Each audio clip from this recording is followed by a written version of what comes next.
কেউ কথা বলতে পারে না। আহ, আহ, আপনার বাক স্বাধীনতা প্রায় খর্ব। ইডি যেভাবে পড়েছে অপোজিশনের পিছনে, মহুয়া মৈত্রীর পেছনে, আপনার ইনকাম ট্যাক্স লাগিয়েছে। ভেরি হ্যাপি, খুবই ভালো যে অ্যাটলিস্ট একটা গুমোট হাওয়া থেকে এখন বেরিয়ে আসছে। চেক অ্যান্ড ব্যালেন্সের কথা আসছে, বিশাল অপোজিশন আছে, একটা চেক অ্যান্ড ব্যালেন্স সরকারকে সহজে লড়তে দেবে না। প্লাস জোট সরকার সবসময় একটু উইক সরকার হয়। পরে যে ইন্টারফারেন্স গুলো হয়েছে, একটা একটা গণতান্ত্রিক প্রক্রিয়া চলতে দেয়নি। কারণ একটা গণতান্ত্রিক পরিবেশ প্রক্রিয়া যদি নেইবারহুডে থাকে তাহলে সেখানে কিন্তু বড় কনফ্লিক্ট হয় না। শপথটাও পেছানো হয়নি, কারণ যেদিন রেজাল্ট হয়েছে তারপরের দিন তো গিয়ে আপনার ইস্তফা দেওয়া হলো। হুম। ইস্তফা দেওয়ার পর তো একটা মিটিং হয়, তারপরে একটা বৈঠক হয়।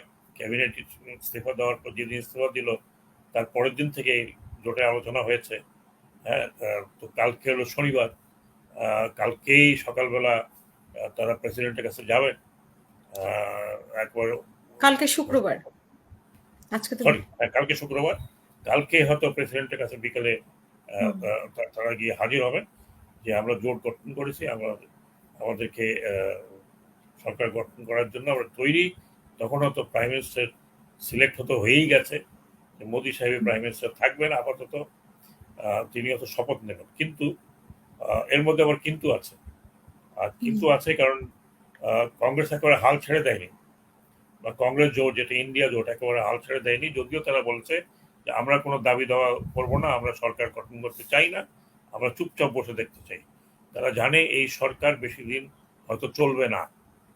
বেশি দিন যদি না চলে, কারণ এই দুইজন আপনার নীতিশ কুমার আর চন্দ্রবাবু নাইডু যদি তাদেরকে ছেড়ে দেয়, ছেড়ে দিয়ে এইদিকে জয়েন করে, ঘোরার সম্ভাবনা যথেষ্ট বেশি। এবং আমি এখন যেটা মনে করি যে এর আগেও ভারতে জোট সরকার হয়েছে, কিন্তু যে সরকারের যিনি প্রধান ছিলেন এর আগে, তিনি কিন্তু ওনারা কিন্তু খুব মডারেট লোক ছিলেন। আপনার অটল বিহারী বাজপেয়ীর কথা বলুন, অথবা আপনি লাল কৃষ্ণ আদবানির কথা বলুন, তার আগে কিন্তু মোদী সাহেব নিজেকে যেভাবে গ্রো করেছেন একটা ডিক্টেটোরিয়াল মেজাজে, তিনি কোনো ক্যাবিনেটের ধার ধারতেন না, তিনি নিজেই সিদ্ধান্ত নিতেন, নিজেই যা কিছু করার করতেন। সেইখান সেইখান থেকে তিনি কি নিচে নেমে আসতে পারবেন? সরে আসতে পারে। মনে মনে হয় না, সরা তার পক্ষে সম্ভব হবে না। এই ইকুয়াল পার্টনারশিপের সিদ্ধান্ত নেওয়ার মতো ওনার মন মানসিকতা নেই। গুজরাট থেকে শুরু করে এখানে প্রাইম মিনিস্টার যতবার হয়েছে আপনি পড়ে দেখেন। যারপর এখন একটা খুব ইন্টারেস্টিং জায়গা আছে ভারতীয় রাজনীতি। এটা এখন আমাদের দেখতে হবে, যতই বলি না কেন, আমি তো অনেক দূর থেকে দেখছি।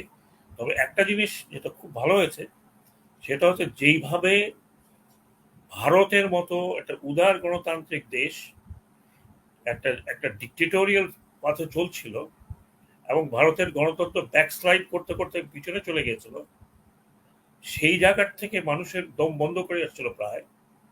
কারণ কেউ কথা বলতে পারে না। আপনার বাক স্বাধীনতা প্রায় খর্ব। ইডি যেভাবে পড়েছে অপোজিশনের পিছনে, মহুয়া মৈত্রীর পেছনে, আপনার ইনকাম ট্যাক্স লাগিয়েছে। বলা হয়েছে তার বিরুদ্ধে চার্জ হলো যে তিনি এক গ্রুপের কাছ থেকে পয়সা নিয়ে আদানির বিরুদ্ধে প্রশ্ন উঠিয়েছেন। এইগুলো সমস্ত কিছু মিলিয়ে একটা গুমোট আবহাওয়া ছিল। মুসলমান বিরোধী, গৌ রক্ষক, গরু সন্দেহ করে পিটিয়ে মারা হচ্ছে, জয় সিয়ারাম বলে চিল্লাচিল্লি করছে। এগুলো একটু বেশি বাড়াবাড়ি হয়েছে ভারতে।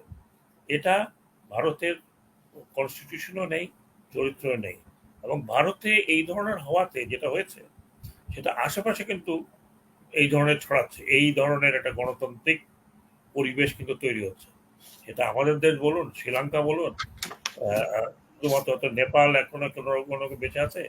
তারপরে হচ্ছে আপনার এই আপনার কি বলে বৃহত্তর ভারত, অখণ্ড ভারত, এইসব নিয়ে পুরা একটা টোটাল কনফিউশনে, যেখানে ভারতের শতকরা 40% এখনো বিলো দি পভার্টি লাইন। তো এইসব মিলিয়ে আমার মনে হয় যেটা হয়েছে ভালো। এখানে একটি লেসন হচ্ছে যে আপনি যদি মনে করেন যে সাধারণ জনগণ বেকুফ, বোঝে না কিছু, তাহলে ভুল করা হচ্ছে। এই সাবকন্টিনেন্টে আপনি ভারতের দিকে দেখেন, 61 to 67% ভোট হয়েছে, এবং সাধারণ লোকে কোন দিকে ভোট দিয়েছে?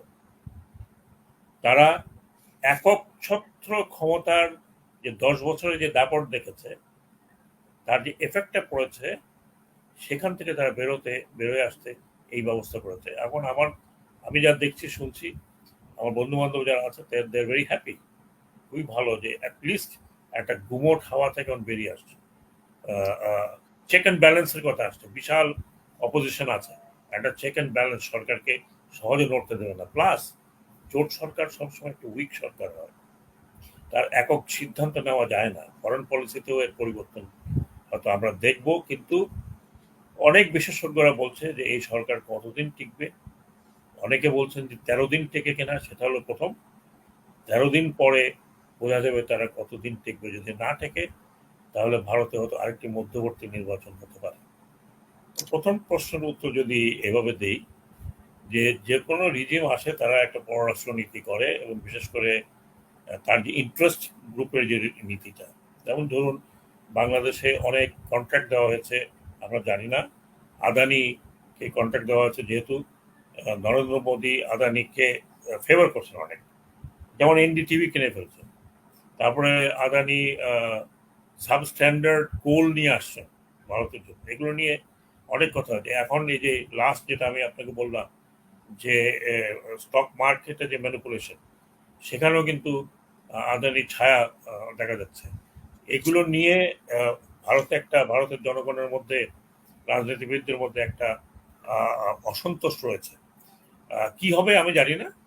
তো সেই জায়গাতে ফরেন পলিসির মোড তো পরিবর্তন হবে না। ধরেন ভারতের যে ইন্টারেস্ট বাংলাদেশের মধ্যে আছে, সেটা ভূ রাজনৈতিক ইন্টারেস্ট হোক, যাই হোক, সেই ইন্টারেস্টে যা হয়েছে সেটা তো ফেরত যাবে না, এবং সেই ইন্টারেস্টও বহাল থাকবে, তবে হয়তো সেটা মডারেট হবে। এখন কথা হলো যে ভারতীয় পররাষ্ট্র নীতিটা কি পার্টি বেসড হবে, না সরকার বেসড হবে, না জনগণ বেসড হবে? কারণ আমার যেটা মনে হয় যে অপোজিশনে যারা আসছেন, যারা আছেন, তারা কিন্তু অনেকেই সেন্স করেছেন যে বাংলাদেশে একটা ভারত বিরোধী মনোভাব উঠে আসছে, এবং সেটা কারণটাও তারা বুঝে গেছে যে এখানে যদিও কংগ্রেসের সময় ইন্টারফারেন্স হয়েছে, কিন্তু এরপরে যে ইন্টারফারেন্স গুলো হয়েছে, একটা একটা গণতান্ত্রিক প্রক্রিয়া চলতে দেয়নি। কারণ একটা গণতান্ত্রিক প্রক্রিয়া যদি নেইবারহুডে থাকে, তাহলে সেখানে কিন্তু বড় কনফ্লিক্ট হয় না। সেখানে জনগণের ম্যান্ডেটে যে সরকার থাকে, তার সাথে সম্পর্ক করা যতখানি ইজি, তার কারণ তাহলে জনগণের সাথে আপনি সম্পর্ক করছেন। ভারতকে তো আমরা শত্রু দেশ নয়, আমাদের শত্রু দেশ নয়, ভারতের সাথে আমাদের কোনো শত্রুতা নেই, বন্ধুত্ব আছে। কিন্তু সেই বন্ধুত্ব ইদানিং দেখা গেছে যে জনতা লেভেলে সেই বন্ধুত্ব খুবই কমে গেছে। মানে এটা হচ্ছে বড় বড় বিষয়। আপনি একটা সরকার আপনার অনুগত থাকতে পারে বিবিধ কারণ, অনেক কিছু কারণে, কিন্তু সাধারণ মানুষ সাথে যেটা বলি আমরা ট্র্যাক টু, ওই লেভেলের যদি আন্ডারস্ট্যান্ডিং, ভালো সম্পর্ক না থাকে, তাহলে একটা ভারসাম্যমূলক সম্পর্ক গড়ে ওঠে না।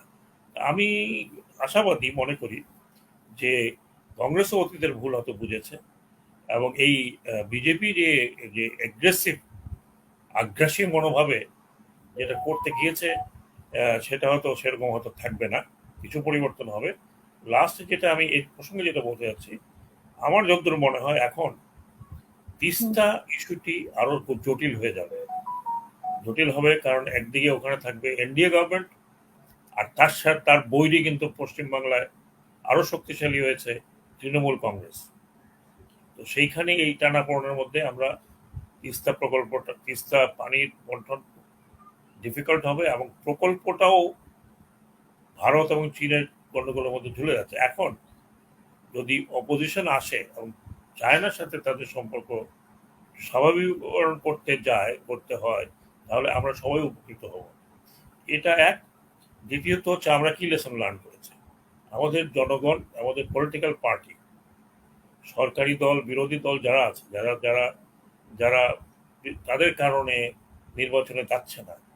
আমার মনে হয় ইন্ডিয়ার এই ইলেকশনটির এর রেজাল্ট, এর চারিত্রিক বৈশিষ্ট্য, এর পরিবর্তন, এগুলো আমাদের পলিটিক্সকে ইনফ্লুয়েন্স করবে। কারণ গত 10 বছর এটা এক ধরনের ছিল, এখন এই পরিবর্তনটা আসছে এবং সেই পরিবর্তনে যে আমাদের উপরে ইনফ্লুয়েন্স পড়বে না সেটা আমি মনে করি না। আমাদের উপরে যথেষ্ট পড়বে। আপনি আপনি তো ব্রিটেনে থাকেন।